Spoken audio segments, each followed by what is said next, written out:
अब हम allergic asthma से बचे कैसे।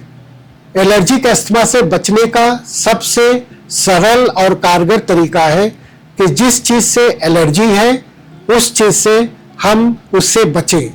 अगर हम उस चीज से बचते हैं तो अस्थमा पूरी तरह कंट्रोल हो सकता है। लेकिन अगर अस्थमा पॉलन से है या वातावरण में डस्ट से है जिसको कि हम उस एनवायरनमेंट को से नहीं बच पाएंगे, उस अवस्था में हमें दवा लेनी पड़ेगी। अस्थमा के लिए जो सबसे कॉमन और कारगर है वो इनहेलर्स है।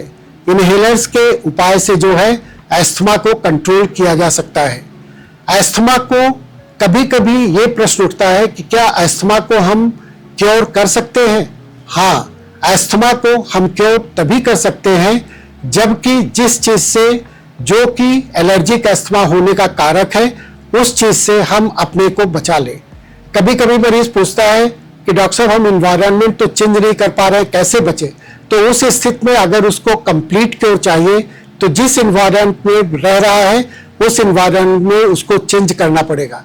कभी कभी देखा गया है कि अगर मैदानी क्षेत्र के मरीज पहाड़ में चले जाते हैं तो उनका अस्थमा ठीक हो जाता है, या पहाड़ी क्षेत्र के मरीज जो अस्थमा से पीड़ित है वो जब मैदानी क्षेत्र में आते हैं तो मैदानी क्षेत्र में आते ही उनके अस्थमा के जो लक्षण गायब हो जाते हैं। इसलिए मेरा और सबसे बड़ा उपाय है कि जो अस्थमा के मरीज हैं उनको अपने घर में पालतू जानवर नहीं रखने चाहिए, क्योंकि पालतू जानवरों के रूसी से अस्थमा होता है। फ्लावरिंग प्लांट्स घर के अंदर और बाहर नहीं होने चाहिए। घर में फफूंदी नहीं होने चाहिए। घर में तिलचट्टे नहीं होने चाहिए। घर में डैम्पनेस नहीं होने चाहिए।